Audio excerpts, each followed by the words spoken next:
Imagine um mundo vasto onde tribos nômades vagam pelas savanas e florestas há milênios. De repente, em um canto específico do planeta, o sul da atual Mesopotâmia, surge algo que nunca havia sido visto. Cidades com muralhas, templos que tocavam o céu e uma organização social tão complexa que parece ter surgido do nada. Muitos historiadores chamam isso de o problema sumério. Por quê? Porque, ao contrário de outros povos, não sabemos exatamente de onde os sumérios vieram. A língua deles não se parece com nenhuma outra língua da época, nem semítica, nem indo-europeia. É o que chamamos de uma língua isolada. Eles se autodenominavam Sag-Giga, que significa o povo de cabeças negras. Eles chegaram à região da Baixa Mesopotâmia por volta de 4000 a.C. O que encontraram foi um pântano inóspito, mas em vez de seguir em viagem, eles decidiram ficar, e foi nessa decisão que o destino da humanidade mudou. Eles começaram a drenar os pântanos e a construir o que seriam as primeiras metrópoles do mundo, Eridu, Ur e Uruk. Para entender os sumérios, você precisa entender o barro e a água. Sem pedras e sem madeira de qualidade, eles construíram um império de argila.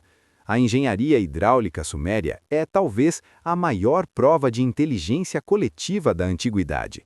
Eles não apenas cavavam buracos, eles criaram um sistema de canais de irrigação que funcionava por gravidade, levando água do rio Eufrates para campos que estavam a quilômetros de distância. Isso permitiu que eles cultivassem cevada em escala industrial. Mas o barro não servia apenas para comer. Eles inventaram o tijolo de argila. Com isso, ergueram os zigurates. Diferente das pirâmides do Egito, que eram túmulos, os zigurates eram escadas para o céu. No topo ficava o santuário do deus padroeiro da cidade. O zigurate de Ur, cujas ruínas ainda podemos ver hoje, é um testemunho da ambição suméria. Eles queriam que seus deuses tivessem uma casa digna no meio da planície plana. Essa produção em massa de alimentos criou o que os sociólogos chamam de especialização do trabalho. Como não precisavam mais que todos fossem agricultores, surgiram os artesãos, os metalúrgicos, os cervejeiros. Sim, a cerveja era a base da dieta e até usada como pagamento. E, claro, os escribas. Aqui chegamos ao ponto de virada da espécie humana. Antes dos sumérios, a memória morria com o indivíduo.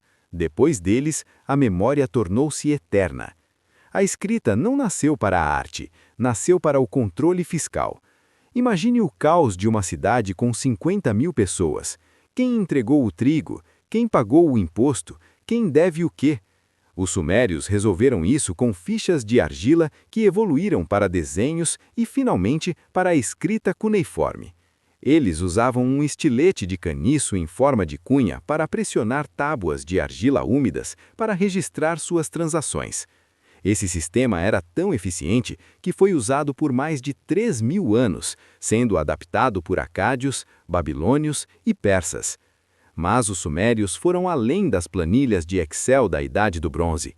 Eles criaram a literatura.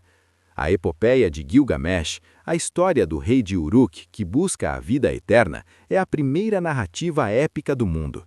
Nela encontramos a primeira versão da história do dilúvio, muito antes de Noé ser escrito no Gênesis. Ao ler Gilgamesh, percebemos que as angústias humanas, o medo da morte, o valor da amizade e o desejo de poder são exatamente as mesmas há 5.000 anos. Se você olhar para o seu relógio agora, ou para o calendário no seu celular, saiba que você é, tecnicamente, um sumério. A maioria das civilizações usava a base 10, porque temos 10 dedos, mas os sumérios usavam um sistema misto de base 12 e 60, que é conhecido como sistema sexagesimal. Por que 60? Porque 60 é um número incrível para divisões. Pode ser dividido por 2, 3, 4, 5, 6, 10, 15, 20 e 30. Eles dividiram o círculo em 360 graus. Eles dividiram o céu. Foram os sumérios que identificaram os planetas visíveis a olho nu e os associaram a divindades. Eles criaram o conceito de que a hora tem 60 minutos e o minuto tem 60 segundos. Quando você celebra seu aniversário ou usa um signo do zodíaco, está ecoando tradições que nasceram nas observações astronômicas dos templos de Nippur e Lagash. A religião suméria não era de paz e amor. Para eles, os deuses eram temperamentais, imprevisíveis e, muitas vezes, cruéis. Isso refletia a natureza da própria Mesopotâmia, com suas inundações repentinas e tempestades de areia. Eles tinham milhares de deuses, mas os principais eram An, o deus do céu, Enlil, o senhor das tempestades e do ar, o mais poderoso e temido, Enki, o deus das águas frescas e do conhecimento, o amigo da humanidade, e Nana, ou Ishtar, a deusa do amor e da guerra, uma das figuras mais complexas e fascinantes da história das religiões. Para os sumérios, o ser humano foi criado apenas para servir aos deuses, para que as divindades pudessem descansar enquanto nós trabalhávamos nos canais. Essa visão de mundo gerou uma sociedade extremamente hierarquizada, onde o rei, chamado de En ou Lugal, era visto como um intermediário direto entre o céu e a terra. Com o crescimento das cidades, o recurso mais precioso tornou-se a terra fértil e a água. E onde há recursos escassos, a guerra. Os sumérios inventaram a guerra organizada. Vemos em artefatos como o estandarte de Ur as primeiras representações de exércitos em formação. Eles inventaram a falange, uma formação de soldados protegidos por escudos sobrepostos, muito antes dos gregos. Além disso, eles colocaram a roda, que já usavam na olaria, em carrinhos puxados por onagros, burros selvagens, criando os primeiros carros de combate. A guerra entre cidades-estado de Lagash e Uma durou gerações e é a primeira fronteira de conflito documentado da história. O comércio sumério era a artéria do mundo antigo. Como a Mesopotâmia não tinha minas, eles precisavam importar tudo. Criaram uma rede comercial que se estendia por milhares de quilômetros. Eles exportavam têxteis de lã e grãos em troca de cobre de Omã, lápis-lazuli do atual Afeganistão, gouro do Egito e madeira de cedro do Líbano. Nesse processo, inventaram ferramentas financeiras que usamos hoje. Eles tinham contratos de parceria, empréstimos com juros documentados em argila e selos cilíndricos que serviam como assinaturas pessoais para garantir a autenticidade de um carregamento. Uma assinatura digital de 3000 a.C., feita em pedra preciosa. Toda grande civilização tem um fim. O dos sumérios não foi apenas causado por guerras, mas sim por um desastre ambiental silencioso, a salinização do solo. A irrigação constante, sem uma drenagem perfeita, fez com que o sal subisse à superfície da terra. Com o passar dos séculos, o solo que antes dava safras recorde tornou-se estéril. A produção de trigo caiu, restando apenas a cevada, que é mais resistente ao sal, mas logo nem ela crescia mais. Famintas e enfraquecidas, as cidades sumérias tornaram-se presas fáceis para invasores semitas, como os acádios liderados por Sargão. Por volta de 2000 a.C., a língua suméria parou de ser falada no dia a dia, tornando-se uma língua morta, usada apenas por sacerdotes e acadêmicos, como o latim foi na Idade Média.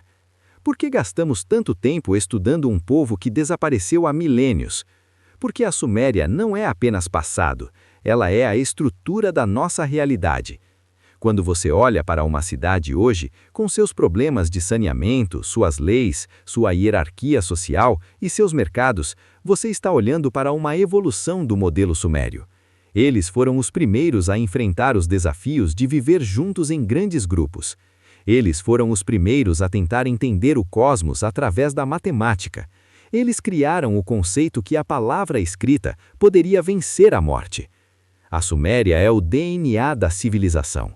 Sem as tábuas de argila de Uruk, não haveria a filosofia da Grécia, as leis de Roma ou a tecnologia de hoje. Nós somos os herdeiros desses povos de cabeças negras que, à beira de rios perigosos, decidiram que a humanidade era capaz de muito mais do que apenas sobreviver. Eles decidiram que a humanidade deveria criar. Se você chegou até aqui, você agora conhece a fundação da sua própria história. O que você acha que os sumérios pensariam de nossas cidades modernas? Deixe sua opinião nos comentários, se inscreva para mais mergulhos profundos na história e até a próxima viagem no tempo.